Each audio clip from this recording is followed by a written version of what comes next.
New Zealand series সামনে রেখে আগামী ২৭ মার্চ শুরু হবে জাতীয় দলের ক্যাম্প। আর ৪ এপ্রিল থেকে যোগ দেবেন বিদেশি কোচিং স্টাফরা। কিউই সিরিজে স্পোর্টিং উইকেটে খেলা হবে বলে জানান batting coach Mohammad Ashraful. News 24-এর সাথে আলাপকালে এই কথা বলেন মিরাজের ক্যাপ্টেন্সি নিয়েও। তার সাথে কথা বলেছেন সহকর্মী শুভ দেবনাথ। জাতীয় দলের ব্যস্ত শিডিউল। পাকিস্তান সিরিজ শেষে আগামী মাসের মাঝামাঝি বাংলার মাটিতে পা রাখবে এবার নিউজিল্যান্ড। সেই সিরিজে ওয়ানডে ও টি-20 খেলবে দু দল। সে উপলক্ষে আগামী শুক্রবার থেকে শুরু হবে ক্যাম্প। আমাদের তো ক্যাম্প শুরু হচ্ছে আপনার ২৭ তারিখ থেকে ফিটনেস এবং ফিল্ডিং, তারপর ৪ তারিখ থেকে স্কিল ট্রেনিং শুরু হবে। যখন শুরু হবে স্কিল, তখন তো আমরা স্কিল নিয়ে কাজ করব।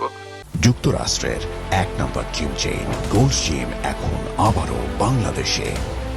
বসুন্ধরা আবাসিক এলাকা ও বসুন্ধরা সিটি শপিং মলে। ব্ল্যাক ক্যাপদের সাথে সাদা বলের সিরিজেও স্পোর্টিং উইকেটে খেলা হবে বলে জানান টাইগারদের ব্যাটিং কোচ অ্যাশ। ২০২৭ ওয়ার্ল্ড কাপে যখন আমরা সাউথ আফ্রিকা, জিম্বাবুয়ে এবং নামিবিয়া যাব, আমরা যদি এই উইকেটে কন্টিনিউ খেলতে থাকি, অবশ্যই আমি মনে করি যে আমাদের প্লেয়াররা অনেক বেনিফিট হবে এবং আমাদের আইসিসি ইভেন্টে যে ভালো রেজাল্ট করার একটা সম্ভাবনা থাকবে।